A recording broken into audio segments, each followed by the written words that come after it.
नमस्कार दोस्तों, हम बिहार से मोहित कुमार बोल रहे हैं। पुराने सिक्के बेचने के चक्कर में मेरे साथ 60,000 रुपये का फ्रॉड हो गया। हम आपको बता दें कि हम YouTube पर वीडियो देख रहे थे जिसमें पुराने सिक्के बेचने और ख़रीदने के बारे में वीडियो दिखाया जा रहा था।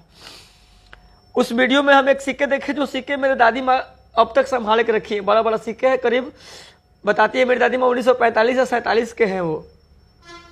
तो फिर हमने कमेंट बॉक्स में नंबर देखा और नंबर देखने के बाद भैया हम कॉल किए उसको।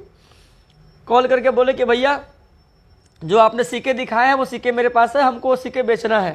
तो बोला कि आप काम कीजिए, हमें व्हाट्सएप कीजिए, अगर आपके पास हकीकत में वो सिक्के हैं तो हम आपको व्हाट्सएप, इसी नंबर पे व्हाट्सएप कर दीजिए। फिर हम दादी माँ से बोले, दादी माँ तुरंत निकालिए सिक्के, और निकलवा कर हम उसके फ़ोटो खींच के हम उसके पास भेज दिए। तो उसके बाद 5 मिनट बाद उसका कॉल आता है मेरे पास और बोला कि अरे यार तुम्हारे पास इतनी कीमती सिक्के हैं। तो हम बोले कि जी मेरे पास सिक्के हैं। बोला कितने हैं तुम्हारे पास? मैं बोला 2 ही सिक्के हैं। फिर बोला इस सिक्के का तुमको 25 लाख रुपए मिल जाएंगे, तुम बहुत कीमती सिक्के हैं ये, इतने पुराने सिक्के तुम्हारे पास कहाँ से आए? बोले मेरी दादी माँ अब तक संभाल रखी है भैया। तो मैं बोला इसको हमको बेचना है। तो बोला कि देखो इसके तुमको हम 25 करोड़ रुपए देंगे इस सिक्के के।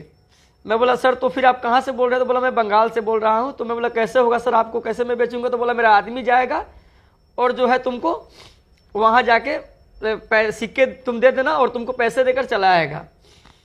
तो मैं बोला ठीक है सर। तो बोला तुम इस सिक्के को किसी को देना मत, किसी को दिखाना मत, बहुत कीमती सिक्के हैं। इस सिक्के को तुमको हम 5 लाख रुपए एडवांस के तौर पे भिजवा दे रहे हैं। तो हम बोले कि ठीक है सर आप जैसा करें। तो बोला एक काम करो, तुम अपना आधार नंबर और पैन कार्ड नंबर और तुम्हारा पासबुक, ये सब हमको भेज दो फोटो खींच के। फिर हमने उसको भेज दिया। भेजने के बाद क्या हुआ कि हम दोबारा उसको कॉल का इंतजार किए। 5 मिनट बाद वो खुद कॉल किया और बोला कि काम कीजिए आपका सब कुछ आ गया है, तो एक कागजी कार्रवाई हमें करनी है। इसके लिए आप हमें 20,000 रुपये डाल दीजिए। तो मैं बोला कि सर आप काम कीजिए, आप जो हमें दे रहे हो 5 लाख एडवांस, उसी में से आप 20,000 रुपये काट लीजिए। तो वो बोला कि ठीक है देखते हैं। फिर कॉल काट दिया और उसके बाद फिर कॉल कर रहा है 2 मिनट बाद और बोला कि देखिए ये ऐसा नहीं हो सकता है, हमारे कंपनी के नियम के खिलाफ है, आपको 20,000 देने होंगे, क्योंकि वो कुछ कागजी कार्रवाई होते हैं, वो करने के बाद ही हम आपको ये सिक्के आपसे हम खरीद सकते हैं और आपको हम पैसे आपको अकाउंट में ट्रांसफ़र कर सकते हैं। 20,000 आप 20,000 रुपये पहले आप दो, तभी आपको हम 5 लाख रुपये देंगे। आपको 5 लाख ही मिल रहे हैं ना, आपको देने में क्या दिक्कत है? तो फिर मैं बोला चलो BC का बात है ना, 5 लाख तो आ ही रहा है।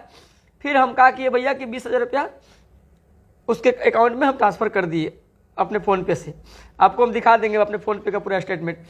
तो दिखाने उसको भेजने के बाद वो बोला ठीक है आपके अकाउंट में चले आएंगे 5 लाख रुपये चले जाएंगे। फिर 5 मिनट के बाद वो फ़ोन नहीं किया, बोला 5 मिनट आपको पैसे चले जाएंगे। फिर हम आधा घंटा बाद उसको कॉल किए।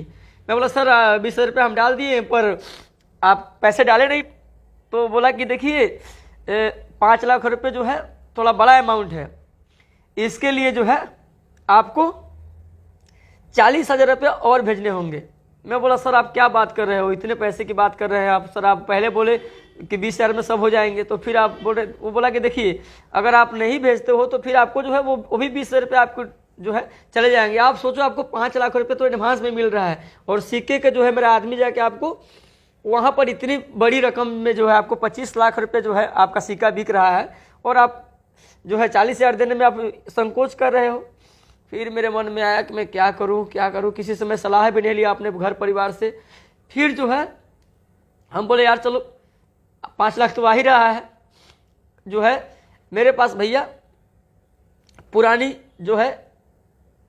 एक गाड़ी था, उसको हम 20,000 में बेच दिए और 20,000 रुपया एक अपने दोस्त से कर्जा लेकर, पैंचा लेकर, मतलब हम उसको पैसा हम ट्रांसफ़र कर दिए। और उसके बाद फिर आधा घंटा में उसका कॉल आता है मेरे पास इतना भेजने के बाद। मैं बोला क्या हुआ सर, आपने बोला हम पैसा ट्रांसफ़र कर दिए और आपका पैसा जो है 5 लाख एडवांस आया नहीं। फिर क्या बोल रहा है कि आपको जो है सेल टैक्स फार्म बनवाना पड़ेगा, भरवाना पड़ेगा, वो जीएसटी बिल के लिए और सेल टैक्स का जो है फार्म भरता है, उसके लिए जो है 20,000 रुपये आप और हमें दो, क्योंकि रकम बड़ी है, आप फंस जाओगे कि इतना मोटा रकम कहाँ से है, आपके अकाउंट में 5 लाख रुपये जाएंगे। तो भैया अब हम क्या बताएं आपको। मैं बोला कि ठीक है मैं एक प्रयास कर रहा हूँ, और उसके बाद हम क्या बताएं भैया, मेरे पास 20,000 रुपया नहीं हो पाया। मैं बोला भैया आप कितना रिक्वेस्ट किया कि भैया आप काम कीजिए कि आप मिला लीजिए 20,000 रुपया, उसी में 5 लाख में से काट लीजिए 20,000 रुपया और काट के प्लीज़ हमें डाल दीजिए। मेरे पास और नहीं हो पाया। मैं कोशिश किया अपने दोस्तों यारों से सब जगह मांगा, लेकिन मेरे पास फिर दोबारा 20,000 रुपये नहीं हुए। इसलिए जो है 60,000 रुपये मेरे पास बाइक बेच दिए और दोस्त यार से लेकर जो है हमने उसको दे दिया, और 20,000 रुपये फिर जब दोबारा मांगा हो तो भैया हमसे नहीं हो पाया, नहीं जुगाड़ कर पाया। मैं बोला उसको कि मैं ठीक है सर प्रयास करता हूँ, लेकिन नहीं हो पाया। फिर मैं उसको कॉल करके बोला, रिक्वेस्ट किया कि सर आप कॉल तो प्लीज़ हमें पैसा वापस कर दीजिए, या फिर आप उसी में से काट कर जो है हमें वो 5 लाख एडवांस भेज दीजिए। आप 25 लाख में बोल रहे हैं ना, आप जो है 5 लाख में आइए, दोनों सिक्का दे देंगे। हम उसके आगे इतना रोए गिरा है भैया, हम आपको क्या बताएं। मेरा पापा को खबर चल गया है कि वो बाइक बेच दिया है, वहाँ घर से भी गुस्सा आएगा, हम किसी को बताए नहीं है। बहुत दर्द में है भैया। आप सबसे रिक्वेस्ट है कि आप सब ऐसे कॉल में कभी ना फंसे। कोई पुराने सिक्के नहीं बिकते हैं भैया, कोई पुराना सिक्का नहीं बिकता है, सब झूठी बात है भैया। हम फंस गए भैया। आप सबसे निवेदन करते हैं कि आप सब प्लीज़ कभी ऐसे बहकावे में ना पड़े, ऐसे फ्रॉड के चक्कर में ना पड़े भैया।